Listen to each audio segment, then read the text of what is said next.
اعوذ باللہ من الشیطان الرجیم بسم اللہ الرحمن الرحیم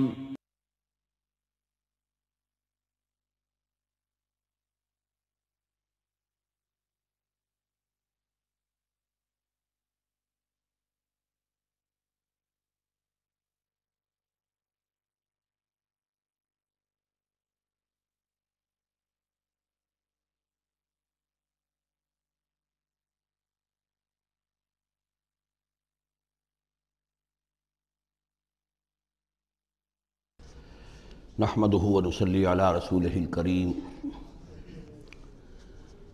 اما بعد فقد قال الله تبارك وتعالى كما ورد في سورة النجم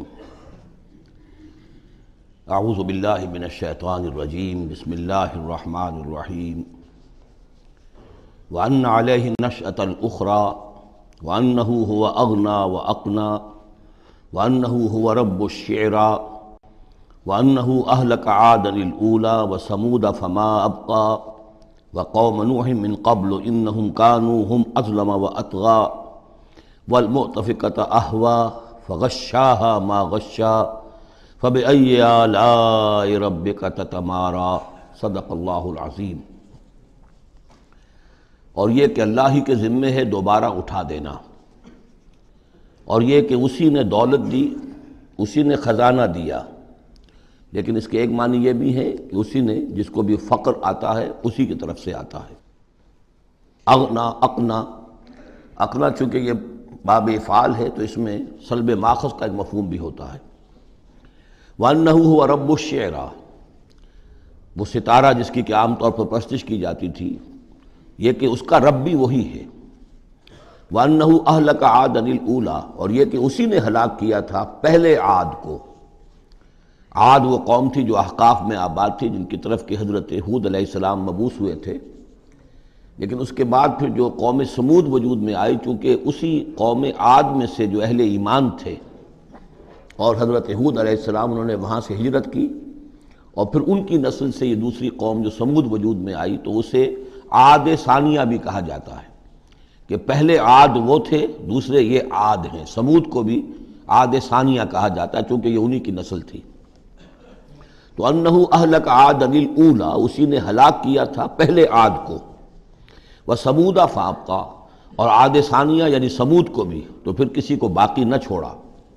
وقوم نوح من قبل، اور ہلاک کیا تھا اس نے نوح کی قوم کو اس سے پہلے۔ انہم کانوا ہم اظلم واطغیٰ، یقیناً وہ تو ان سے بھی بڑھ کر ظالم اور ان سے بھی بڑھ کر سرکش تھے۔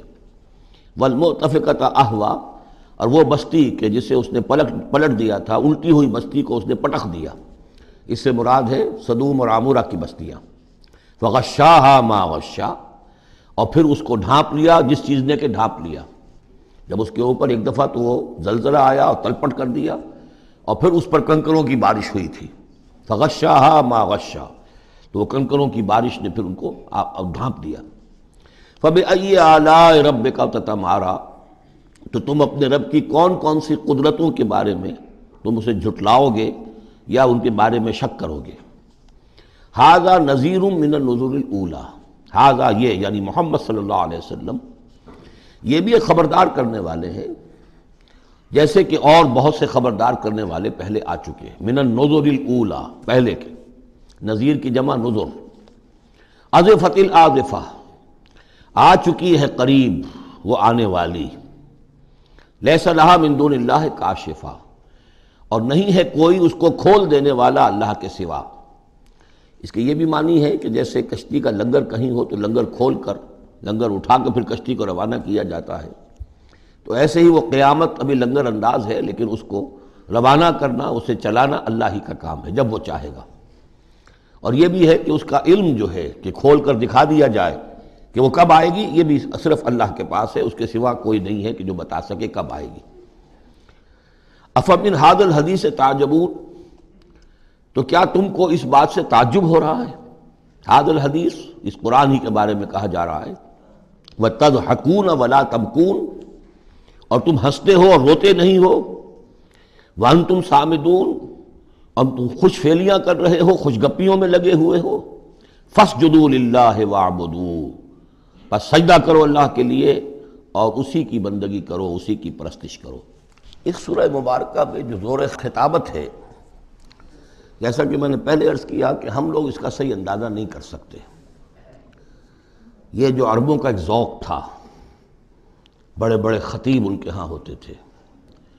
خود حضور نے فرمایا ہے کہ ان من الشعر لحکمۃ وان من البیان لسحرا، بہت سے شعر ایسے ہوتے ہیں کہ جو حکمت پر مبنی ہوتے ہیں، حکمت کے خزانے، اور بہت سے بیان، بہت سے خطبے، بہت سی تقاریر ایسی ہوتی ہیں کہ جن میں جادو کا اثر ہوتا ہے۔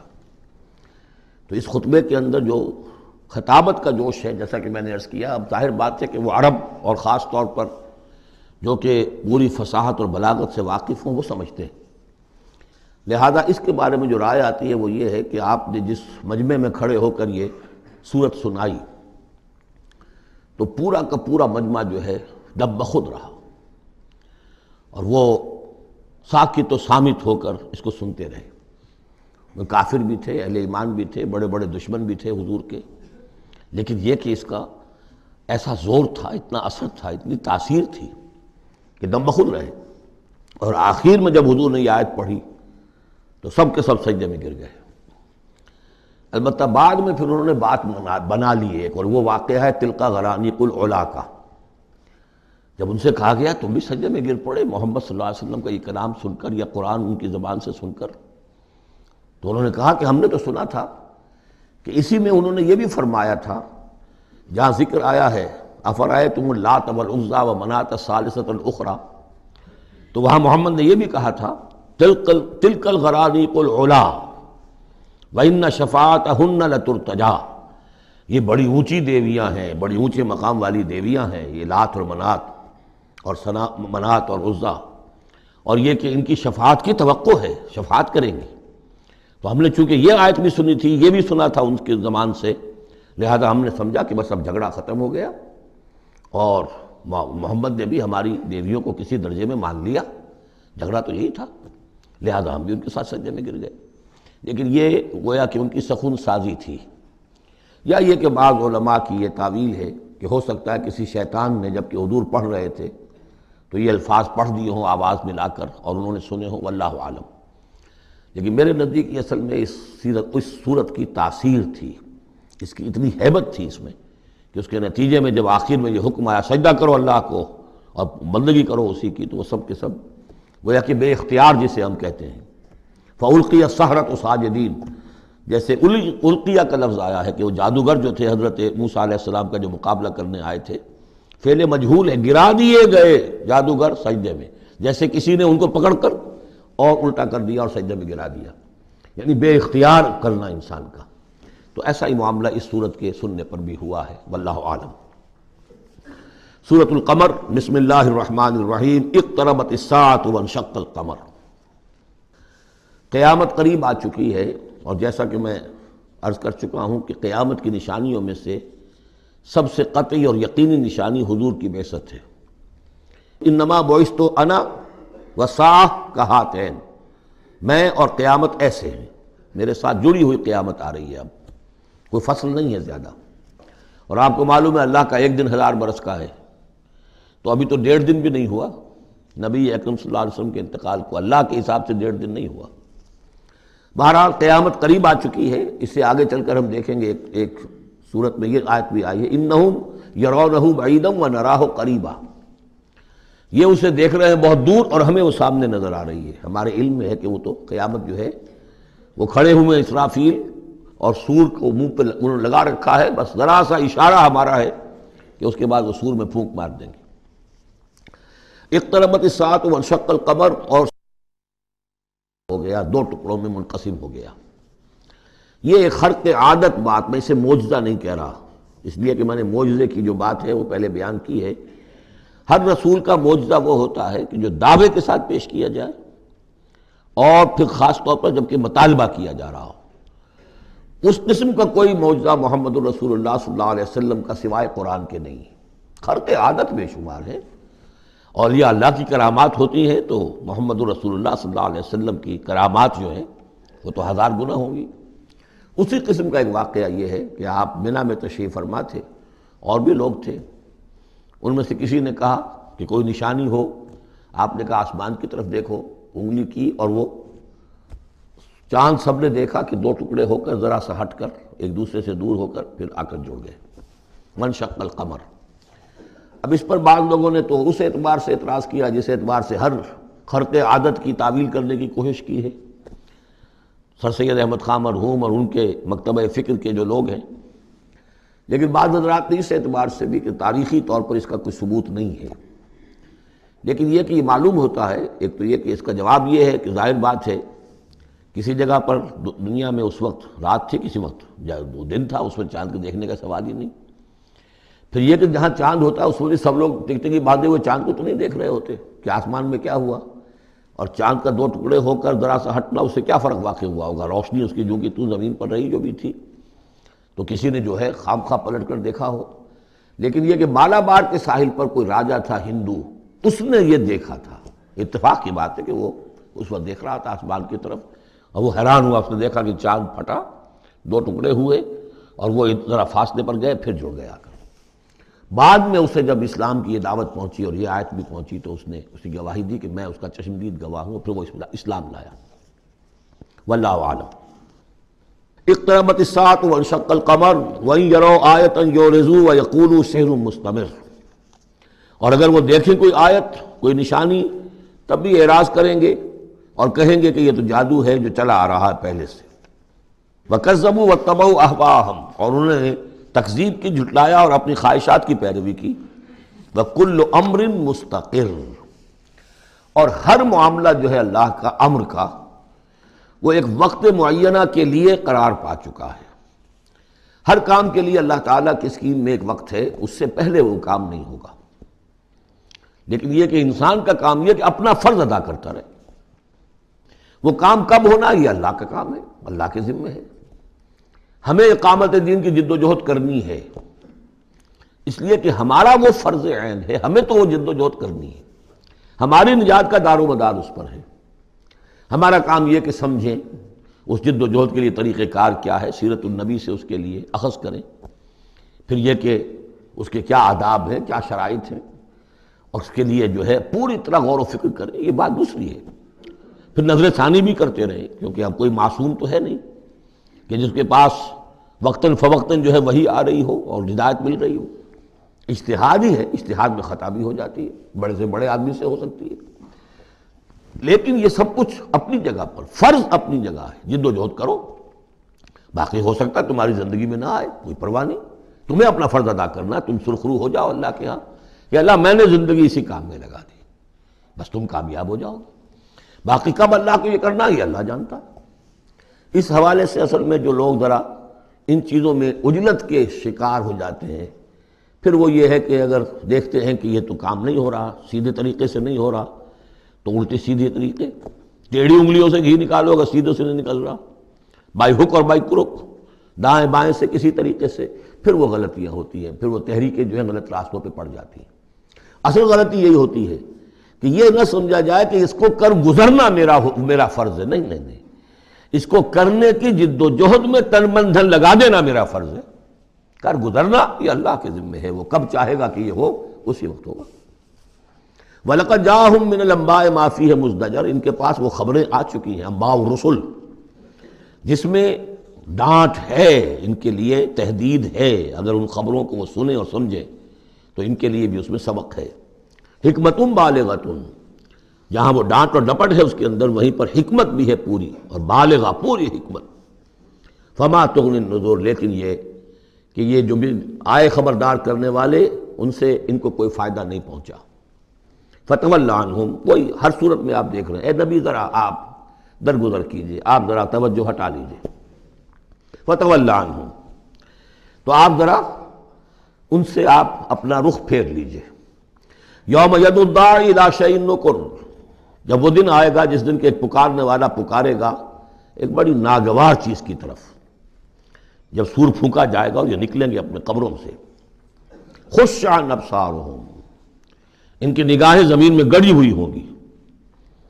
یخرجون من الاجداث کانہم جراد منتشر، یہ اپنی قبروں سے ایسے نکل کر آئیں گے جیسے کہ ٹنڈی دل پھیلا ہوا ظاہر بات ہے ایک ایک جگہ پر نہ معلوم کتنے کتنے لوگ جو ہیں وہ دفن ہیں. اب پورے 10,000 برس نسل انسانی زمین پر اگر رہی ہے، یا ہو سکتا ہے اس سے بھی زیادہ ہو، اللہ عالم، تو پھر یہ کہ آخر انسان جو نکلیں گے، جو بڑے بڑے شہر گنجان آباد علاقے تھے وہاں سے جو نکلیں گے ٹڈی دل، جراد المنتشر، مہطعین الی الداعی، اور وہ دوڑتے ہوئے آئیں گے پکارنے والے کی پکار پر. یقول الکافرون ھذا یوم عسیر، ساتھ ہی وہ کافر جو ہیں، کیونکہ جیسا کہ آگے چل کر ہم پڑھیں گے سورہ قیامہ میں، بل الانسان علی نفسہ بصیرہ، ہر انسان کو معلوم ہوگا میں کتنے پانی میں ہوں، کہاں کھڑا ہوں، میں نے زندگی کہاں گزاری تھی. تو کافر کہیں گے، یقول الکافرون ھذا یوم عسیر، یہ تو بڑا سخت دن ہے. کذبت قبلہم قوم نوح، اب دیکھیے کہ اس میں سورہ نجم میں انباء الرسل نہیں تھی، دلائل عقلی اور آیات آفاقی وہ ساری گفتگو تھی. اب یہاں پر یہ اس کا جوڑا ہے قمر، اس میں انباء الرسل ہے، وہی جوڑے کی جو سورہ انعام اور سورہ اعراف جو اس کا مکمل ترین سمجھیے کہ ایک مثال تھی، اس کے لیے ایک نمونہ، تو اسی طریقے پر آپ کو یہ تقسیم ملے گی. کذبت قبلہم قوم نوح، جھٹلایا تھا ان سے پہلے نوح کی قوم نے، فکذبوا عبدنا، انہوں نے ہمارے بندے کو جھٹلا دیا. وقالوا مجنون وازدجر، کہا مجنون ہے، پاگل ہو گیا ہے، اور جھڑک دیا گیا ہمارا وہ بندہ، ہمارا وہ جل قد رسول. فدعا ربہ، تو اس نے پکارا اپنے رب کو، انی مغلوب فانتصر، میں تو اب مغلوب ہو گیا ہوں، مجھ پر غلبہ پا لیا اس قوم نے، بس میری مدد فرما اور انتقام لے. جیسے کہ ہم پڑھ چکے ہیں، وَلَقَدْ سَبَقَتْ كَلِمَتُنَا لِعِبَادِنَا الْمُرْسَلِينَ إِنَّهُمْ لَهُمُ الْمَنْصُورُونَ وَإِنَّ جُنْدَنَا لَهُمُ الْغَالِبُونَ. یہ بات تو ہماری بہت پہلے سے طے شدہ ہے ہمارے رسولوں کے بارے میں کہ ان کی مدد ہو کر رہے گی اور ہمارا لشکر جو ہوگا وہی غالب آ کر رہے گا. تو جب انہوں نے یہ دعا کی، دہائی دی، انی مغلوب فانتصر ففتحنا ابواب السماء بماء منہمر، تو ہم نے کھول دیے آسمان کے دروازے اس پانی کے ساتھ جو پھر چھاجوں برستا رہا مسلسل. وفجرنا الارض عیونا، اور ہم نے زمین کو بھی پھاڑ دیا جگہ جگہ سے، چشمے اس میں سے نکال دیے. آسمان سے پانی برس رہا ہے، زمین کے چشمے جو ہے ابل پڑے ہیں، ہمالیہ کے چشمے ابلنے لگے، تو گویا کہ اس زمین پہ سے بھی چشمے جو ہے پھوٹ گئے. فجرنا الارض عیونا فالتقى الماء، پانی مل گیا، آسمان سے برسنے والا پانی اور زمین کے چشموں میں سے نکلنے والا پانی دونوں نے مل کر، فالتقى الماء على امر قد قدر، ایک ایسی بات کے لیے کہ جو طے ہو چکی تھی، جس کا اللہ کی طرف سے فیصلہ ہو چکا تھا، یعنی پوری قوم کے غرق ہونے کی بات. وحملناه على ذات الواح ودسر، اور ہم نے اسے سوار کرا دیا اس چیز میں کہ جو بنی ہوئی تھی لکڑی کے تختوں اور کیلوں سے، یعنی کشتی. تجری بأعیننا، اور وہ کشتی چل رہی تھی ہماری نگاہوں میں، ہم دیکھ رہے تھے ہمارے سامنے. جزاء لمن کان کفر، اور یہ بدلہ تھا اس کا، اس کے لیے کہ جس کی ناقدری کی گئی تھی، ہم نے اسے بچایا اور اس کے ساتھ اس کے صاحب ایمان ساتھیوں کو بچایا. وَلَقَدْ تَرَكْنَاهَا، اور ہم نے اسے چھوڑ دیا ہے، آیتاً، ایک نشانی کے طور پر، فَهَلْ مِن مُدَّكِرٍ، تو ہے کوئی کہ جو اس سے نصیحت اخذ کرے. جیسا کہ میں نے عرض کیا، یہ کشتی بھی جیسے شداد کی جنت جو ہے اب دنیا میں معلوم ہو گئی ہے کہ وہ نیچے ریت کے اندر دبی ہوئی موجود ہے، اور جیسے یہ حضرت لوط جہاں بھیجے گئے تھے ان شہروں کے بھی کھنڈرات اب معلوم ہو گیا ہے کہ سمندر کی تہہ میں موجود ہیں، اسی طرح سمجھ لیجئے کہ وہ کشتی بھی ایک روز کھل کر سامنے آ جائے گی. فَكَيْفَ كَانَ عَذَابِي وَنُذُرِ، تو کیسا ہوا میرا عذاب اور میرا خبردار کرنا، کھڑکھڑا دینا، ڈرا دینا. وَلَقَدْ يَسَّرْنَا الْقُرْآنَ لِلذِّكْرِ فَهَلْ مِن مُدَّكِرٍ، یہ ہے وہ چیلنجنگ انداز قرآن کا. ہم نے تو قرآن کو آسان کر دیا ہے نصیحت اخذ کرنے کے لیے، سبق حاصل کرنے کے لیے، رہنمائی حاصل کرنے کے لیے. تو فَهَلْ مِن مُدَّكِرٍ، تو ہے کوئی جو اس سے سبق حاصل کرے. جو لوگ اس صورت کو آج پڑھ رہے ہیں، اور یہ 4 دفعہ یہ آنی ہے یہ آیت، یہ ترجیحی آیت ہے، دوہرا کر آ رہی ہے یہاں پر. یہ آپ میں سے ہر ایک کے لیے اللہ تعالیٰ کی طرف سے ایک اتمام حجت ہے کہ آپ اگر اب بھی کمر نہیں کستے، عربی سیکھنے کے لیے وقت نہیں نکالتے، قرآن کو سمجھنے کا اگر عزم مصمم نہیں کرتے، تو گویا کہ اللہ تعالیٰ کی طرف سے جو جو پرسش ہے اور جو پوچھا جائے گا وہ اور سخت ہو جائے گی. اور کسی کو تو بتایا نہیں گیا، لوگوں کو معلوم نہیں، لوگوں کو تو صرف ثواب بتائے گئے. ليلۃ القدر میں ایک نفل پڑھو گے اتنے ہزار نفلوں کا ثواب ہو جائے گا. وہ بیچارے نفل پڑھتے جا رہے ہیں، انہیں کیا پتہ قرآن میں کیا ہے، قرآن نے کیا کہا ہے. تو فرمایا وَلَقَدْ يَسَّرْنَا الْقُرْآنَ لِلذِّكْرِ. تم یہ نہیں کہہ سکو گے اللہ بہت مشکل کتاب تھی. یہ نہیں، بہت آسان کتاب ہے. باقی رہ گئی ایک زبان، تو عربی زبان کو مردہ زبان تو نہیں ہے. عبرانی زبان کو یہودیوں نے زندہ کر دیا، مر چکی تھی بالکل. سنسکرت کو ہندوؤں نے زندہ کر دیا جو مر چکی تھی بالکل. لیکن یہ عربی زبان، یہ تو بڑی زندہ زبان ہے. کتنا بڑا علاقہ ہے دنیا میں کہ جس کے بولنے والے یہ ہیں. آج کوئی انٹرنیشنل فورم ایسا نہیں ہے جس میں عربی زبان میں ترجمہ ساتھ نہ ہوتا ہو. یہ تو دنیا کی مانی ہوئی چوٹی کی زبانوں میں سے ہے. اردو کا ترجمہ نہیں، حالانکہ بڑی تعداد میں لوگ ہیں اردو بولنے والے بھی، لیکن UN میں یا کہیں اور اس طرح کے اداروں میں اردو کا ترجمہ نہیں ہے. لیکن جن زبانوں میں وہاں سائملٹینیس ترجمے ہوتے ہیں ان میں عربی زبان شامل ہے. تو لیونگ لینگویج ہے، زندہ زبان ہے، سیکھنے میں کیا دقت ہے. وَلَقَدْ يَسَّرْنَا الْقُرْآنَ لِلذِّكْرِ فَهَلْ مِن مُدَّكِرٍ كَذَّبَتْ عَادٌ فَكَيْفَ كَانَ عَذَابِي وَنُذُرِ. جھٹلایا تھا قوم عاد نے بھی، تو کیسا رہا میرا عذاب اور میرا خبردار کرنا. اِنَّا أَرْسَلْنَا عَلَيْهِمْ رِيحًا صَرْصَرًا. ہم نے ان پر مسلط کر دی، بھیج دی ان پر ایک تند ہوا. فی یوم نحس مستمر، ایک نحوست والے دن میں. اور پھر وہ ہوا چلتی چلی گئی. تنزع الناس، وہ اکھاڑتی تھی لوگوں کو. جیسے آپ کسی درخت کے تنے کو اکھاڑتے ہیں تو اس طرح وہ ہوا لوگوں کو اکھاڑتی تھی. کأنہم اعجاز نخل منقعر، گویا کہ وہ تنے ہیں یا جڑیں ہیں کھجور کی، اکھڑی ہوئی یا کھوکھلی. تو وہ اس طریقے سے وہ، اور چونکہ بڑے طویل القامت لوگ تھے تو وہ پھر جب گرے ہیں مر کر پٹک کر، جب کہ ہوا نے ان کو پٹکا ہے اور مرے ہیں، تو جو پڑے ہوئے تو معلوم ہوتا تھا کہ کھجوروں کے تنے پڑے ہوئے. فَكَيْفَ كَانَ عَذَابِي وَنُذُرِ. تو کیسا رہا میرا عذاب اور میرا خبردار کرنا. وَلَقَدْ يَسَّرْنَا الْقُرْآنَ لِلذِّكْرِ فَهَلْ مِن مُدَّكِرٍ. پھر دوہرا دیا گیا، پھر کان کھول کر سن لیجیے. ہم نے تو اس قرآن کو آسان کر دیا ہے سبق حاصل کرنے کے لیے، نصیحت اخذ کرنے کے لیے. تو ہے کوئی کہ جو اس سے سبق حاصل کرے، رہنمائی اخذ کرے. کذبت ثمود بالنذر. اسی طرح قوم ثمود نے بھی جھٹلایا خبردار کرنے والوں کو. فقالوا ابشرا منا واحدا نتبعہ. کیا ہمارے اندر ہی سے ایک شخص، ہم اس کی پیروی کریں، اس کی پیروی کریں گے ہم. یہ کون ہے؟ صالح ہمارا ایک فرد ہے، ہماری قوم کا ہے. بشرا منا واحدا، ہمارا ہی ایک بشر، ہم ہی میں سے. نتبعہ، ہم اس کے پیچھے چلیں گے، اس کا کہنا مانیں گے، اس کی پیروی کریں گے، اس کی اطاعت کریں گے. انا اذا لفی ضلال وسعور. پھر تو ہم گویا کہ اپنے ہاتھوں اپنے آپ کو ڈال دیں گے گمراہی کے اندر بھی اور آگ کے اندر بھی. شعیر کی جمع ہے یہ سعور. یعنی یہ ہمیں خبر دے رہا ہے کہ آخرت میں اگر تم نے مجھے نہ مانا تو جہنم میں جھونکے جاؤ گے. ان کو مان کر ان کے پیچھے چلے تو گویا کہ ہم نے اپنے آپ کو یہی جہنم میں جھونک دیا. اَلْقِیَ الذِّکْرُ عَلَیْہِم مِن بَینِنَا. کیا ذکر انہی پر القاء کیا گیا ہمارے مابین؟ کوئی اور نہیں ملا تھا بڑا چودھری ہمارا؟ بل ہوا کذاب و نشر. نہیں، یہ جھوٹا ہے اور شیخی خورا ہے، خام خواہ جو ہے بڑائی مار رہا ہے کہ مجھ پر وہی آئی ہے. سَیَعْلَمُونَ غَدًا مَنِ الْکَذَّابُ الْأَشِرُ. بتا دیا گیا کہ کل ہی تمہیں معلوم ہو جائے گا، عنقریب معلوم ہو جائے گا کون جھوٹا ہے کون شیخی خورا ہے، صالح یا تم. اِنَّا مُرْسِلُ النَّاقَةِ فِتْنَةً لَهُمْ. ہم بھیج دیتے ہیں. یہ اونٹنی کا جو معجزہ انہوں نے طلب کیا تھا یہ ان کے لیے فتنہ ہے، ان کے لیے آزمائش ہے. فَارْتَقِبْهُمْ وَاسْتَبِرْ. تو سب اب ان کا انتظار کیجئے. اے صالح، ان سے گفتگو ہو رہی، وَاسْتَبِرْ، اور ذرا صبر کیجئے، چند دن کی مہلت.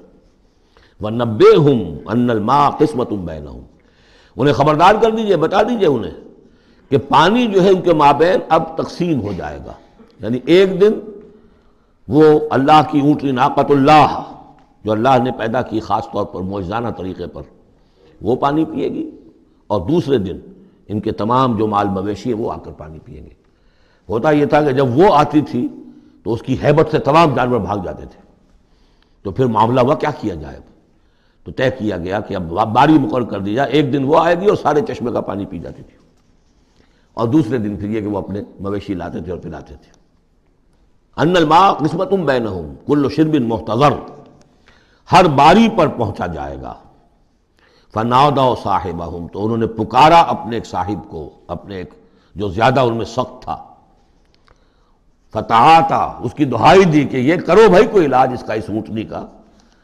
فتعاطا، پھر اس نے ہاتھ چلایا، فعقر، اور اونٹنی کو قتل کر دیا، اس کے کونچے کاٹ دی۔ فکیف کان عذابی ونذر، پھر کیسا رہا ہمارا عذاب اور ہمارا کھڑکھڑانا اور خبردار کر دینا۔ انا ارسلنا علیہم صیحۃ واحدۃ، ہم نے ان پر بس ایک چنگھار بھیجی، فکانوا کحشیم المحتضر، تو پھر وہ ایسے ہو گئے جیسے کہ باڑ لگانے والا جب کانٹوں سے باڑ لگا لیتا ہے اپنے کھیت کے گرد، اور اگر کوئی بڑا سا غلہ جو ہے وہ جانوروں کا اس کو رونتا ہوا چلا جاتا ہے تو وہ بالکل چورا چورا ہو کر پڑی ہوتی ہے، ایسے چورا ہو کر پڑے رہ گئے۔ وَلَقَدْ يَسَّرْنَا الْقُرْآنَ لِلذِّكْرِ فَهَلْ مِن مُدَّكِرٍ، پھر سوچو، پھر غور کرو۔ كَذَّبَتْ قوم لوط بالنذر، لوط کی قوم نے بھی خبردار کرنے والوں کو جھٹلایا۔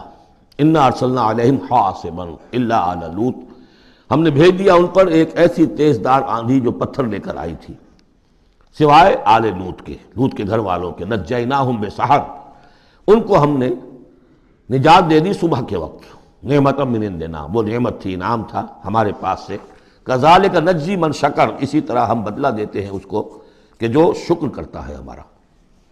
وَلَقَدْ أَنذَرَهُمْ بَطْشَتَنَا فَتَمَارَوْا بِالنُّذُرِ، اور اس نے یعنی حضرت لوط نے انہیں خبردار کر دیا تھا ہماری پکڑ سے کہ پکڑ آئے گی اگر باز نہیں آتے ہو، لیکن انہوں نے شک کیا ان تمام چیزوں کو کہ جن کے بارے میں انہیں خبردار کیا گیا تھا۔ وَلَقَدْ رَاوَدُوهُ عَنْ ضَيْفِهِ، اور وہ تو چاہتے تھے کسی طریقے سے حاصل کر لیں ان کے مہمان کو، یعنی وہ جو خوبصورت لڑکوں کی شکل میں فرشتے آئے تھے مہمان۔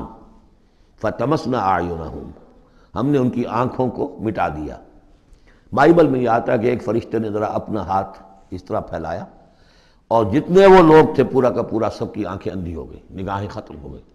اب دیکھیں قرآن نے بھی وہی بات کہی ہے، فَطَمَسْنَا أَعْيُنَهُمْ، ان کی آنکھوں کو ہم نے مٹا دیا۔ فَذُوقُوا عَذَابِي وَنُذُرِ، تو چکھو اب میرے عذاب کو اور میرے خبردار کرنے کے نتیجے کو۔ وَلَقَدْ صَبَّحَهُمْ بُكْرَةً عَذَابٌ مُسْتَقِرٌ، اور ان پر صبح ہی صبح آ کر چھاپا مارا اس عذاب نے، صبح صبح سویرے کہ جو طے ہو چکا تھا۔ فذوقوا عذابی ونذر، تو چکھو مزہ میرے عذاب کا اور میرے خبردار کرنے کا۔ وَلَقَدْ يَسَّرْنَا الْقُرْآنَ لِلذِّكْرِ فَهَلْ مِن مُدَّكِرٍ، چوتھی مرتبہ پھر۔ وَلَقَدْ جَاءَ آلَ فِرْعَوْنَ النُّذُرُ، اسی طریقے سے آل فرعون کے پاس، فرعون کی قوم کے پاس بھی آئے ڈرانے والے، خبردار کرنے والے۔ کذبوا بآیاتنا کلھا، انہوں نے ہماری ساری آیتوں کو جھٹلا دیا۔ 9 آیتیں، 9 آیات بینات، یہ سورہ بنی اسرائیل کے آخری رکوع میں آ چکا ہے۔ وَلَقَدْ آتَيْنَا مُوسَىٰ 9 آیات بینات، 2 آیتیں، 2 نشانیاں، 2 معجزے تو ابتداءً لے کر گئے، یعنی عصا کا سانپ بن جانا اور ہاتھ کا چمکدار ہونا سفید۔ اس کے بعد جو ہے مختلف قسم کے جو ان پر عذاب آئے ہیں وہ 7 اور نشانیاں ہیں جو اللہ نے دکھائیں۔ کذبوا بآیاتنا کلھا، انہوں نے ہماری ساری آیات کو جھٹلا دیا۔ فاخذناہم اخذ عزیز مقتدر، پھر ہم نے انہیں پکڑا، اور پکڑ بھی کیسی، ایک زبردست اور مقتدر پکڑنے والے کی پکڑ۔ وہ پکڑ جو ہے وہ ایسی کمزور پکڑ نہیں تھی جس سے کوئی نکل بھاگے، جس سے کہیں بچنے کا کوئی امکان ہو۔ عزیز مقتدر، جیسے کوئی زبردست قدرت رکھنے والا جیسے پکڑتا ہے ایسے پکڑا۔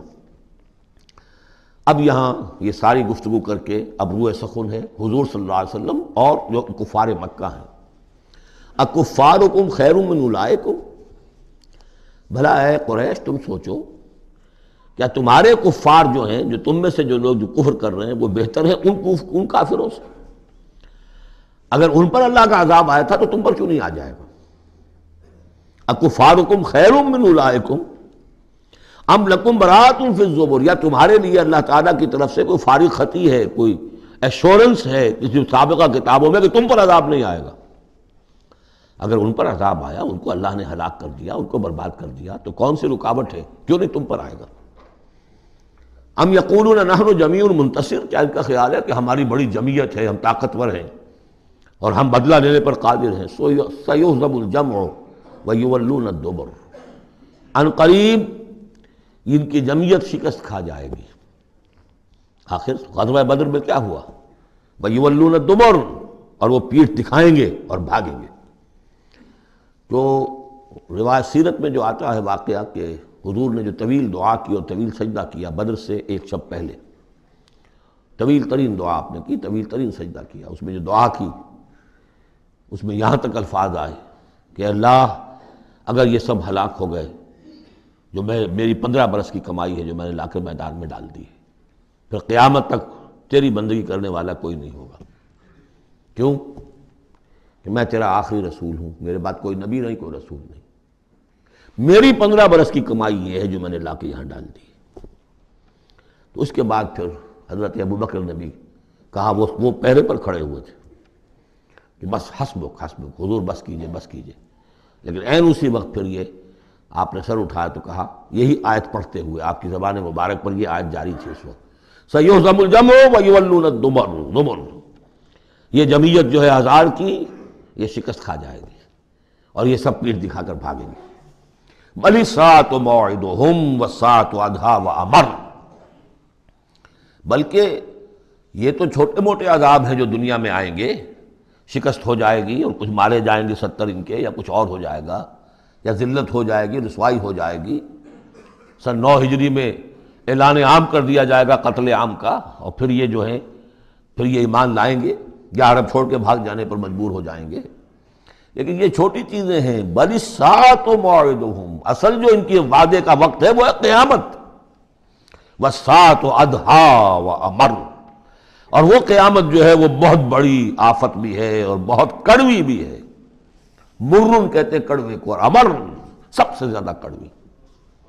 ان المجرمین فی ضلال وسعور، یقیناً یہ مجرم جو ہے یہ بھٹکے ہوئے بھی ہے اور یہ آگ کے مختلف طبقات کے اندر ہوں گے۔ یوم یسحبون فی النار علی وجوہہم، جس دن کہ یہ گھسیٹے جائیں گے آگ میں ان کے چہروں کے بل۔ ذوقوا مس سقر، کہا جائے گا ذرا اس آگ کے مس ہونے کا مزہ چکھو۔ انا کل شیء خلقناہ بقدر، یقیناً تمام چیزیں جو ہم نے پیدا کی ہیں ایک اندازے کے مطابق پیدا کی ہیں۔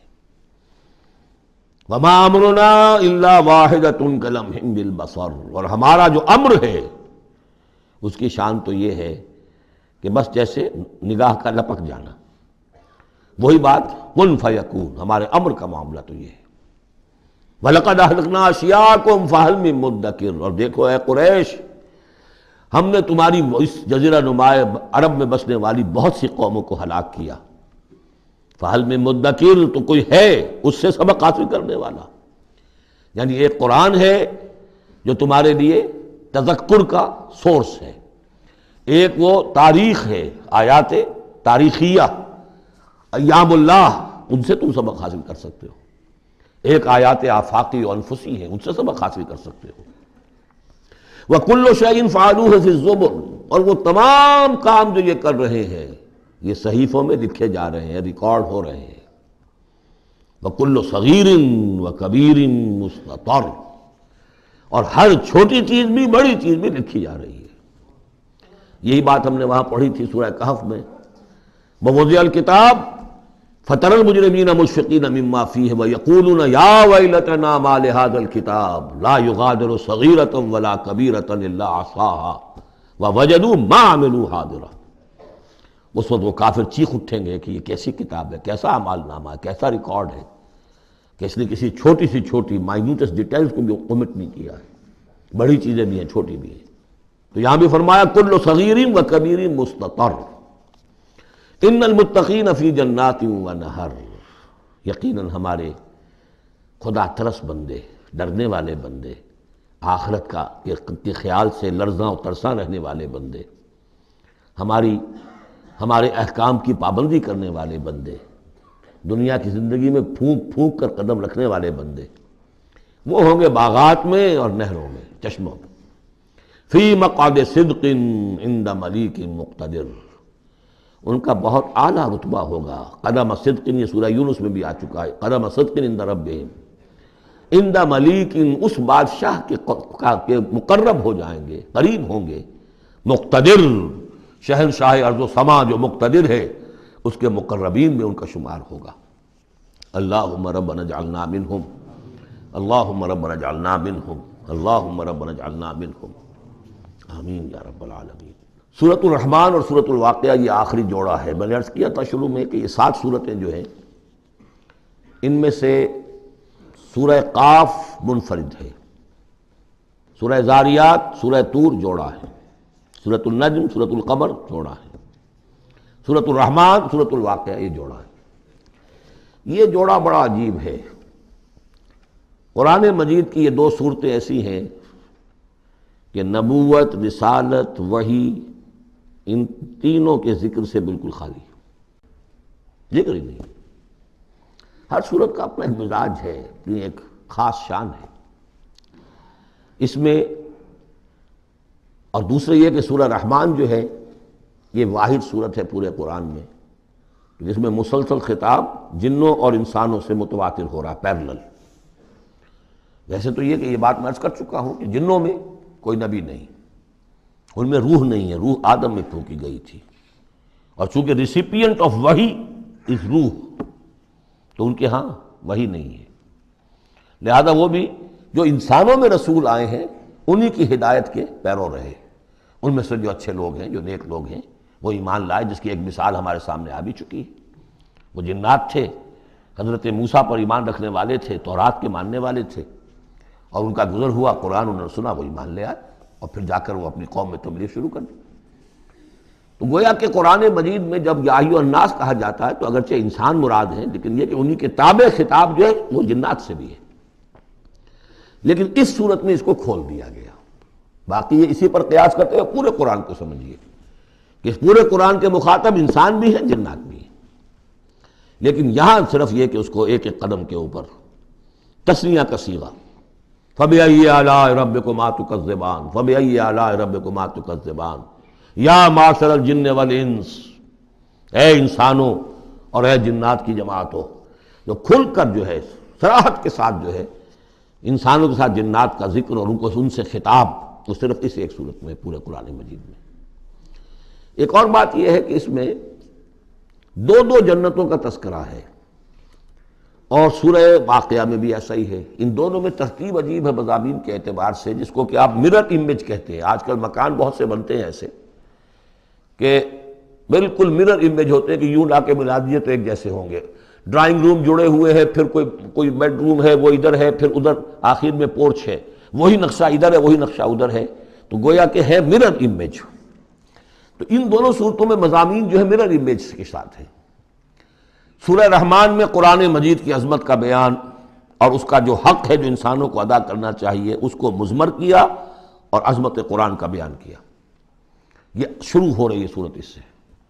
سورہ واقعہ میں وہ آخر میں آئے گا قرآن کی عظمت کا بیان، اور جو لوگ کہ اس کا حق ادا نہیں کرتے ان کا انجام۔ پھر اس میں اس کے بعد جو ہے پہلے ذکر ہے اہل جہنم کا،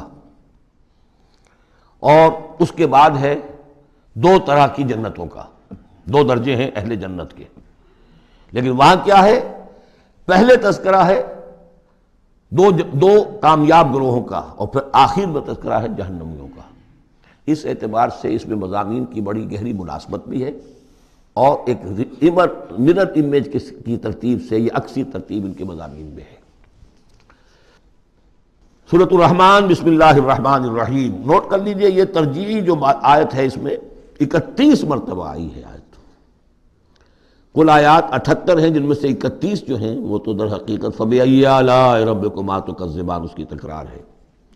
یہ اسلوب قرآن مجید میں یا تو سورہ شعراء میں آ چکا ہے، 8 بار وہ الفاظ آئے تھے، إِنَّ فِي ذَلِكَ لَآیَةً وَمَا كَانَ أَكْثَرُهُم مُؤْمِنِينَ وَإِنَّ رَبَّكَ لَهُوَ الْعَزِیزُ الرَّحِیمُ، 8 مرتبہ۔ یا یہ القمر میں ہم 4 دفعہ پڑھ چکے ہیں، فَكَيْفَ كَانَ عَذَابِي وَنُذُرِ وَلَقَدْ يَسَّرْنَا الْقُرْآنَ لِلذِّکْرِ فَهَلْ مِن مُدَّکِرٍ۔ اور یہاں سورۃ الرحمن میں 31 بار آئے گا فَبِأَيِّ آلَاءِ رَبِّكُمَا تُكَذِّبَانِ۔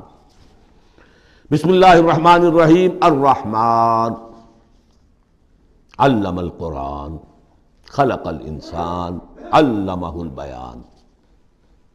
رحمان، اور یہ اللہ کا وہ نام ہے جو رحمت کے مادے سے، لیکن خاص شان اس کی یہ ہے کہ جس میں ایک طوفانی کیفیت ہے اللہ کی رحمت، ٹھاٹھے مارتے ہوئے سمندر کی طرح۔ غضبان ہم پڑھ چکے ہیں 2 دفعہ، نہایت غضبناک حضرت موسیٰ کے لیے لفظ آیا غضبان آصفہ.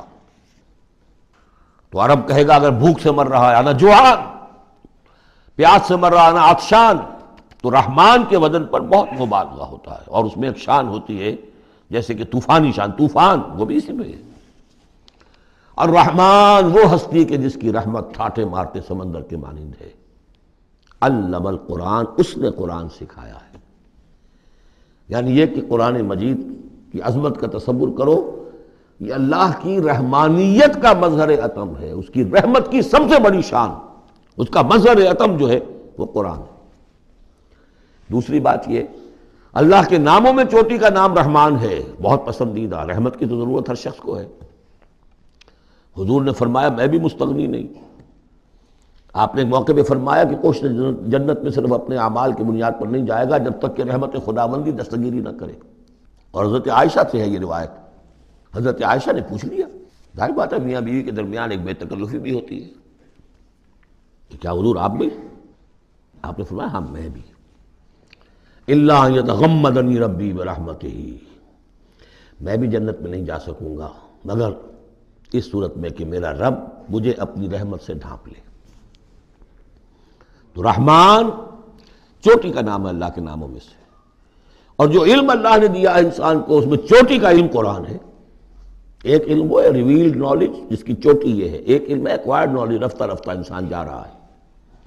لیکن سب سے اونچا علم، سب سے بڑا علم خلق الانسان، اسی نے انسان کو بنایا، اور اس کی کریشن کا کلائمیکس انسان ہے. تخلیق کی معراج انسان ہے. خلقتہ بیدی، ہم نے دونوں ہاتھوں سے بنایا ہے، جس میں عالم امر اور عالم خلق جمع ہو گئے. اس سے آگے علمہ البیان، جو صلاحیتیں انسان کو دی ہیں ان میں چوٹی کی صلاحیت جو ہے بیان ہے. انسان کو کہا گیا حیوان ناطق، نطق، قوت بیان. اور یہ بات ہمیں معلوم ہے کہ یہ جو انسان کا جو برین ہے، ظاہر بات ہے گوریلاز میں بھی ہے، چمپینزیز میں بھی ہے، اور بھی حیوانات کے اندر بھی ہے، گھوڑے کا بھی برین ہے. لیکن یہ برین جیسے جیسے رفتہ رفتہ لوئر اینیمل سے اوپر آپ آ کر دیکھتے ہیں، ہائیسٹ انسان کے اندر آ کر اس کا جو گرے میٹر ہے، وہ جو ہائیسٹ ایوالوڈ فارم ہے، اس میں مختلف ایریاز ہیں. یہ ویژن کا ایریا ہے، آنکھ سے جو انفارمیشن جا رہی ہے وہ پھر ڈسائفر ہوتی ہے گرے میٹر کے اس پچھلے حصے کے اندر. ہیئرنگ ایریا ہے. لیکن سب سے بڑا رقبہ جو ہے وہ ہے سپیچ سینٹر، اور اس کے 2 حصے ہیں، دوسرے کی بات سننا اور سمجھنا، پھر اپنی بات کہنا. یہ 2 ایسپیکٹس ہیں اس کے. تو سپیچ سینٹر، اس میں دونوں چیزیں آ جائیں گی، کلام کا فہم اور پھر کلام کو دوسروں تک پہنچانا. تو علمہ البیان، اللہ نے صلاحیتیں تو اور بھی دی انسانوں کو بہت سی، آنکھ بھی دی، کان بھی دیا.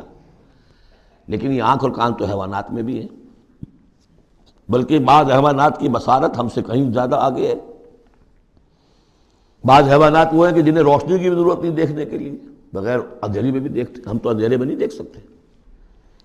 اس طرح کان، گھوڑے کا کان جو ہے اس کے کان کھڑے ہو جاتے ہیں اینٹنا کی طرح سے.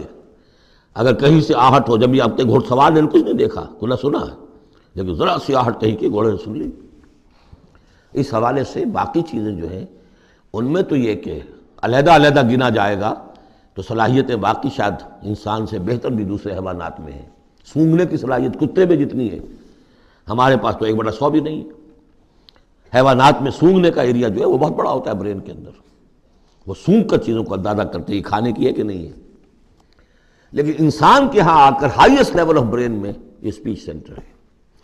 اب یہ جو 4 آیتوں سے 3 جملے بنے، الرحمن آیت 1 ہو گئی لیکن جملہ تو نہیں بنا. الرحمن مبتدا ہے، علم القرآن خبر ہے، جملہ اب بنا. تو جملے 3 ہوئے، الرحمن علم القرآن خلق الانسان علمہ البیان. اس کو جو ریشو پروپورشن کا قاعدہ ہوتا تھا نسبت و تناسب کا حساب میں، ارتھمیٹک میں 3 ویلیوز دی گئی ہیں، چوتھی تلاش کرو. چوتھی ویلیو اس میں کیا ہے جو مضمر ہے، چھپی ہوئی ہے. انسان کو جو بہترین صلاحیت اللہ نے دی ہے قوت بیان، اس کا مصرف بھی ہونا چاہیے بہترین. اس کا بہترین مصرف یہ ہے کہ قرآن سمجھو اور سمجھاؤ. قرآن پڑھو اور پڑھاؤ۔ جیسے کہاوت ہے کہ توپ اس لیے نہیں بنتی کہ اس سے مکھیاں ماری جائیں، اسی طرح اتنی بڑی صلاحیت جو تمہیں اللہ نے دی ہے، اسی صلاحیت کو وکلاء استعمال کرتے ہیں، جو اچھا آرگو کر سکے اس کی فیس بڑھتی چلی جاتی۔ ڈیماگوگ کوئی لیڈر ہے، بڑی اچھی تقریر کر سکتا ہے، وہ مرنے مارنے پر جو ہے مجمع کو آمادہ کر دے گا، لوگوں کو آمادہ کر دے گا، وہ اپنی گردنیں کٹوا دیں گے، لیڈر بن جائے گا۔ تو یہ صلاحیت جو ہے اس لیے نہیں ہے کہ تو دنیا میں لیڈریاں اپنی بناؤ اس کے ذریعے سے، اس کا مصرف کیا ہے؟ قرآن سمجھو اور سمجھاؤ۔ یہ ہے بیان، اللہ کا بیان۔ اس بیان کو سمجھنا، پہلے تو اسپیچ سینٹر کا وہ حصہ جو ہے اس کو سمجھے، اور پھر اسپیچ سینٹر کا جو دوسرا جو حصہ ہے وہ اس کو بیان کرے۔ چنانچہ اس کو کھول کر بیان کر دیا محمد رسول اللہ صلی اللہ علیہ وسلم نے۔ حدیث ہے آپ کی جس کے راوی ہیں عثمان ابن عفان۔ دیکھیے نام کے اندر بھی وہ قافیہ مل رہا ہے، الرحمن علم القرآن خلق الانسان علمہ البیان عن عثمان ابن عفان۔ اب عفان کے بیٹے عثمان نے روایت کیا، حضور نے فرمایا خیرکم من تعلم القرآن وعلمہ، اور خیر یہاں پر سپرلیٹو کے سنس میں آ رہا ہے، تم میں بہترین لوگ وہ ہیں جو قرآن سیکھیں اور سکھائیں۔ اب سورہ قمر کے فوراً بعد یہ وَلَقَدْ يَسَّرْنَا الْقُرْآنَ لِلذِّكْرِ فَهَلْ مِن مُدَّكِرٍ الرحمن علم القرآن خلق الانسان علمہ البیان الشمس والقمر بحسبان۔ یہ سورج اور چاند سب ایک حساب کے ساتھ ہیں، ان کی گردش حساب کے ساتھ ہے، اسی حساب سے دن بن رہے ہیں، راتیں بن رہی ہیں، ہفتے اور سال اور مہینے بن رہے ہیں۔ والنجم والشجر یسجدان، نجم جو ہے تو ستارے، سورج اور چاند کے مناسبت سے تو اس کے لیے ستارے کی مفہوم ہے، لیکن نجم جو عربی زبان میں جھاڑیوں کو بھی کہتے ہیں جو زمین میں ہوتی ہیں، کیونکہ یہ ستارے بھی زمین میں اتنے نظر آتے ہیں جیسے کہ جھاڑیاں ہوں۔ والنجم والشجر یسجدان، شجر کے حوالے سے اگر ترجمہ کرتے ہیں تو وہ جھاڑیاں، یہ بھی سجدہ کرتے ہیں، اللہ کے سامنے سربسجود ہوتے ہیں، ان کے سائے جیسا کہ کئی دفعہ آ چکا ہے۔ والسماء رفعها ووضع المیزان، اور آسمان کو اس نے بلند کیا اور اس میں رکھے ترازو۔ یہاں اس سے مراد وہ ترازو نہیں ہے جو کہ تولتی ہے دنیا کے اندر، اس میں بیلنس ہے، کاسمک بیلنس۔ آسمان اور زمین کے اندر، آسمان میں جتنے اجرام سماویہ ہیں، ان کو جو چیز تھامے ہوئے ہے، قائم رکھے ہوئے ہے، وہ ایک بیلنس ہے۔ جو کشش ثقل ہے، ان کی مختلف، یہ سب ایک دوسرے کو کھینچ رہے ہیں، اور ادھر ادھر سے دونوں طرف سے جو کھینچ ہے وہ ہر کرے کو اپنی جگہ پر رکھے ہوئے ہیں۔ یہ بیلنس جب ذرا سا گڑبڑ ہوگا اور یہ کرے آپس میں ٹکرا جائیں گے، فاصلے کی کہیں تو ہوتا ہے conversely proportional to the distance, لہذا وہ جو گریویٹیشنل فورس ہے، اگر ایک طرف سے ذرا فاصلہ کم ہو گیا اس کا مطلب دوسری طرف بڑھ گیا، تلپٹ ہو جائے گا۔ تو یہ کاسمک بیلنس ہے۔ وَالسَّمَاءَ رَفَعَهَا وَوَضَعَ الْمِيزَانَ أَلَّا تَطْغَوْا فِي الْمِيزَانِ، دیکھو اس میزان میں، اس توازن میں، یہ جو بیلنس ہے یہاں کا، اس میں کوئی کمی بیشی نہ کرو، بد زیادتی کرو۔ وَأَقِيمُوا الْوَزْنَ بِالْقِسْطِ وَلَا تُخْسِرُوا الْمِيزَانَ، اور قائم رکھو وزن کو قسط کے ساتھ، عدل کے ساتھ، اور اس کے اندر کہیں کوئی کمی نہ کرو، نہ تطغوا نہ تخسروا، نہ کمی نہ زیادتی۔ کہیں فاصلہ بڑھ جائے گا تب بھی خرابی، کہیں فاصلہ کم ہو جائے گا تب بھی خرابی۔ والارض وضعها للانام، الفاظ کی مناسبت سے بعض لوگوں نے سمجھا کہ ترازو ہی مراد ہے، تو ٹھیک ہے، اس میں کوئی حرج نہیں ہے اگر مراد لی جائے، لیکن ترتیب دیکھیے جس طرح یہ آ رہا ہے الشمس والقمر بحسبان۔ اب اس کے حوالے سے یہ گویا کہ کاسموس کی بات ہو رہی ہے، اس کاسموس کی بات کے بعد نیچے اتر کے والارض وضعها للانام، تدریجاً نیچے آ رہے ہیں، اور زمین کو ہم نے بنا دیا، رکھ دیا لوگوں کے لیے، پست کر دیا، ان کے قدموں میں بچھا دیا اپنی مخلوقات کے لیے، اور مخلوقات میں انسان بھی ہیں، جنات بھی ہیں۔ فیہا فاکہۃ، اس میں میوے ہیں، والنخل، اور کھجوریں ہیں، ذات الاکمام، جن پر کے غلاف چڑھے ہوتے ہیں، والحب ذو العصف، اور اناج ہے جس کے ساتھ بس بھی ہوتا ہے، والریحان، اس کے دو ترجمے ہیں، ایک تو یہ کہ اور خوشبودار پھول بھی ہیں، یا یہ کہ اور دوسری غذائیں بھی ہیں۔ فَبِأَيِّ آلَاءِ رَبِّكُمَا تُكَذِّبَانِ، عام طور پر جو ترجمہ ہے اس میں اعلیٰ کا ترجمہ کیا گیا ہے نعمتیں، لیکن اصل میں یہاں نعمت قدرت ان دونوں کو جمع کیجیے. کہیں وہ نعمت کا تذکرہ ہے، کہیں اللہ کی قدرت کا ذکر ہے، اس کی قدرت کی نشانیاں ہیں. فَبِأَيِّ آلَاءِ رَبِّكُمَا تُكَذِّبَانِ، تو تم اپنے رب کی کون کون سی نعمتوں اور قدرتوں کا انکار کرو گے. تکذبان صیغہ ہے تثنیہ کا، دونوں سے خطاب ہو رہا ہے، انسانوں سے اور جنوں سے، اور یہ بات آگے چل کر واضح ہو جائے گی. خلق الانسان من صلصال کالفخار، ہم نے بنایا انسان کو اس صلصال سے، اس سوکھی ہوئی خشک مٹی سے، وہ گارا سنا ہوا گورا، صلصال من حمإ مسنون، اور جب وہ اتنا سوکھ گیا کہ کھنکنے لگا، کالفخار جیسے ٹھیکرا ہوتا ہے اس سے بنایا. وَخَلَقَ الْجَانَّ مِن مَارِجٍ مِّن نَار، اور جنات کو ہم نے بنایا آگ کی لپٹ سے، جس کو کہ ہم اس سے پہلے پڑھ چکے ہیں سورہ ہجر میں، نار السموم، لو جیسی ہوتی ہے جس کے اندر کی آگ ہوتی ہے. تو ایسے ہی وہ جو فلیم ہوتا ہے، شعلہ، اس کا ایک حصہ تو ہے جو نظر آتا ہے اور ایک حصہ وہ جو نظر نہیں آتا. وہ جو اوپر کا حصہ ہے وہ ہے جہاں پہ سب سے زیادہ ہیٹ ٹیمپریچر ہائیسٹ وہاں ہوتا ہے، وہ ہے مارج من نار. فَبِأَيِّ آلَاءِ رَبِّكُمَا تُكَذِّبَانِ، رب المشرقین و رب المغربین، وہ رب ہے مشرقوں کا بھی، دونوں مشرقوں کا اور دونوں مغربوں کا. یہ تسنیہ کی جو مناسبت سے یہاں پر مشرقین و مغربین کہا، کہیں مشارق والمغارب ہے، رب المشارق والمغارب، کہیں مشرق و مغرب ہے، اور یہ سب ٹھیک ہے. مشرق و مغرب واحد کی حیثیت سے بھی درست ہے. اور مشرقین اور مغربین، اس وقت کا جو مشرق ہے جہاں سورج نکل رہا ہے، اس کے مقابلے میں مغرب ہے جہاں وہ ڈوبے گا. لیکن وہی مغرب وہ مشرق ہے دوسرے، ہمارا جو پیچھے جو حصہ ہے گلوب کا اس کا مشرق ہے، اور جو ہمارا مشرق ہے وہ اس کا مغرب ہے. تو دو مشرق دو مغرب. پھر یہ کہ ہر نقطہ جو ہے زمین پر وہ مشرق بھی ہے مغرب بھی ہے. کسی نہ کسی وقت وہاں پر سورج جو ہے طلوع ہو رہا ہے، کبھی وہاں پر غروب ہو رہا ہے. تو مشارق والمغارب. لیکن یہاں پر تسنیہ کی مناسبت سے رب المشرقین و رب المغربین، دونوں مشرقوں کا رب مالک اور دونوں مغربوں کا. فَبِأَيِّ آلَاءِ رَبِّكُمَا تُكَذِّبَانِ، مَرَجَ الْبَحْرَيْنِ يَلْتَقِيَانِ، اس نے چلا دیے دو دریا جو آپس میں ملے ہوئے بھی ہیں، بَيْنَهُمَا بَرْزَخٌ لَا يَبْغِيَانِ، لیکن ان کے مابین ایک ایسا پردہ حائل ہے کہ وہ ایک دوسرے میں گھستے نہیں ہیں، داخل نہیں ہوتے، اپنی حد کے اندر رہتے ہیں. یہ ہیں گرم روئیں چلتی ہیں ٹھنڈے پانی کے سمندر میں، یا جیسے کہ کابل پر نظر آتا ہے دو دریا چل رہے ہیں، دریائے سندھ کا پانی علیحدہ نظر آ رہا ہے اور دریائے کابل کا علیحدہ نظر آ رہا ہے، اور یہ اٹک پر نظر آتا ہے، اور کافی دور تک پھر یہ علیحدہ علیحدہ چلتے نظر آتے ہیں. فَبِأَيِّ آلَاءِ رَبِّكُمَا تُكَذِّبَانِ يَخْرُجُ مِنْهُمَا اللُّؤْلُؤُ وَالْمَرْجَانُ، اور ان دونوں سے نکلتے ہیں موتی بھی اور مونگے بھی.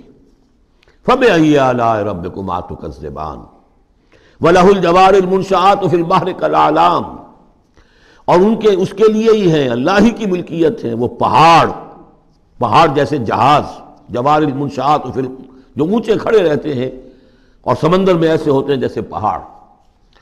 پچھلے زمانے میں بھی تو اگرچہ بادبانی ہوتے تھے، لیکن جب بادبان کھل جاتے تھے تو بڑی اونچی جو ہے بادبان ہوتے تھے ان کے، پہاڑ کی طرح پہاڑی ہیں چھوٹی چھوٹی. اور آج جو کچھ چلتے ہیں بڑے بڑے جہاز، ان کو جو دیکھیں تو واقعی تو وہ پہاڑ ہوتے ہیں سمندر میں.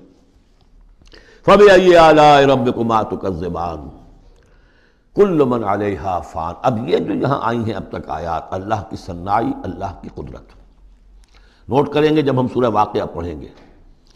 پہلے آیا ذکر قرآن، اس کی عظمت، اور اس کا جو ایک مضمر ہے چیز کہ انسان کو اس قرآن کی عظمت اور فضیلت کو سمجھ کر، اگر اللہ نے وہ جو شعر علامہ اقبال کا، اگر یک قطرہ خون داری اگر مشتے پرے داری، بیا با من تو آ موزم طریق شاہ بازی را، اگر تمہارے جسم میں کوئی قطرہ خون ہے اور کوئی مٹھی بھر پر بھی تمہیں دے رکھے ہیں، اے چڑیا اے بیا، آؤ کہ میں تمہیں شاہ بازی کے طریقے سکھاؤں. اسی طریقے سے اگر تمہیں بولنے کی صلاحیت دی ہے اللہ نے، تو اس کا مصرف کیا ہے؟ خیرکم من تعلم القرآن وعلمہ. سمجھنے کی صلاحیت دی ہے، قرآن سمجھو. بیان کرنے کی صلاحیت دی ہے، بیان کرو قرآن کو. پھر یہ کہ اللہ تعالیٰ کی تخلیقی قوت اس کا تذکرہ ہوا. وہاں آپ دیکھیں گے یہ بالکل الٹی یہی ترتیب ہوگی. آخر میں قرآن مجید کی عظمت، اس سے پہلے اللہ کی تخلیقی عظمت، اللہ کے یہی جو اعلیٰ ہے. اس کے بعد اب پہلے جہنم والوں کا تذکرہ یہاں ہو رہا ہے، وہاں بعد میں ہوگا. فرمایا کل من علیہا فان، جو بھی ہے اس زمین پر جو بھی مخلوقات ہیں سب فنا ہونے والی ہے. وَيَبْقَى وَجْهُ رَبِّكَ ذُو الْجَلَالِ وَالْإِكْرَامِ، باقی تو رہے گا صرف تیرے رب کا منہ، تیرے رب کا چہرہ جو بہت بزرگی والا ہے اور بہت عظمت والا ہے. اب یہ کہ اللہ کا چہرہ ہم کیا اس کو نہیں سمجھ سکتے، آیات متشابہات میں سے ہوگا. جو اس کا مفہوم سمجھیں گے وہ یہ ہے اللہ کی ذات باقی، باقی سب چیز اللہ تعالیٰ کے سوا سب فانی، پوٹینشلی سب فانی ہے. اپنے طور پر سب کسی کا وجود جو ہے اپنے بل پر قائم نہیں ہے. اللہ جب تک قائم رکھے تو در حقیقت وہ خود اپنے بل پر قائم نہیں ہے، وہ تو اللہ تعالیٰ نے ان کو قائم رکھا ہوا ہے. کل من علیہا فان اللہ باقی من کل فان، اللہ ہی باقی ہے، باقی تمام فانی ہے. وَيَبْقَى وَجْهُ رَبِّكَ ذُو الْجَلَالِ وَالْإِكْرَامِ فَبِأَيِّ آلَاءِ رَبِّكُمَا تُكَذِّبَانِ يَسْأَلُهُ مَنْ فِي السَّمَاوَاتِ وَالْأَرْضِ، جو بھی ہے آسمان اور زمین میں وہ سب اس کے در کے سوالی ہیں، اسی سے مانگ رہے ہیں. وجود بھی ملا ہے اسی سے، حیات کسی کے پاس ہے دی ہوئی ہے اسی کی، کوئی صلاحیت ہے تو دی ہوئی ہے اسی کی، کوئی ذہانت ہے تو دی ہوئی ہے اسی کی، روز کا رزق جو آ رہا ہے اسی کا عطا کرنا. ہر ایک سائل ہے. جو سورہ محمد میں ہم نے پڑھا کہ تم سب فقراء ہو واللہ هو الغنی وانتم الفقراء، تم سب کے سب محتاج ہو، تمہارا وجود مستعار، تمہاری حیات مستعار، تمہیں علم جو دیا اس نے دیا جتنا دیا. ولا یحیطون بشیء من علمہ الا بما شاء، تو تمہاری کیفیت یہ ہے. یسألہ من فی السماوات والارض، اسی سے مانگتا ہے جو بھی ہے آسمانوں میں اور زمین میں.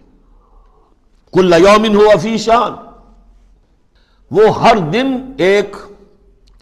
ایک شغل میں ہے، اس کی ایک مصروفیت ہے. یا میرے نزدیک اشارہ ہے اسی بات کی طرف، یدبر الامر من السماء الى الارض ثم یعرج الیہ فی یوم کان مقدارہ الف سنۃ مما تعدون. تدبیر امر ہے، ایک دن کی تدبیر وہ کرتا ہے. کیا کچھ اگرچہ وہ ایک دن اس کا 1000 سال کا ہے، اس میں کیا کیا ہونا ہے، کس طرح سے ہونا ہے، پھر وہ احکام کی تنفیذ ہوتی ہے، پھر اس کی رپورٹ ہے، اس کو واپس جاتی ہے. تو کل یوم ہوا فی شان، وہ کوئی ایک یوں سمجھیے کہ کوئی اسٹیٹک کوئی حقیقت نہیں ہے، خود اس کی مصروفیات. کل یوم ہوا فی شان، نئی شان کے ساتھ اس کا ظہور ہوتا ہے. کل یوم ہوا فی شان فبأی آلاء ربکما تکذبان سنفرغ لکم ایھا الثقلان. اب یہاں پر کھل کر بات کی کہ یہ تکذبان کیوں کہا جا رہا ہے. ہم جلد ہی فارغ ہو جائیں گے تمہارے لیے، اے دو بھاری قافلوں، اے انسانوں کا قافلہ اور اے جنات کے قافلے. ابھی جو ہے اس کائنات کو ہم نے چلایا ہوا ہے، ابھی مہلتیں ہم نے دے رکھی ہیں، وقت مقرر کیا ہوا ہے، اجل مسمى ہے اس کائنات کی بھی اور ہر قوم کی بھی. لکل امت اجل، ہر امت کے لیے بھی ایک اجل ہے، ہر ایک فرد کی اجل ہے، وہ سب ہے. لیکن القریب ہم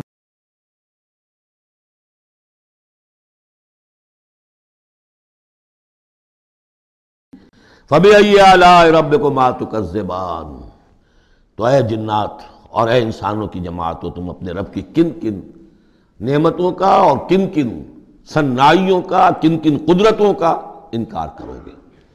بارک اللہ لی ولکم فی القرآن العظیم ونفعنی وإیاکم بالآیات والذکر الحکیم.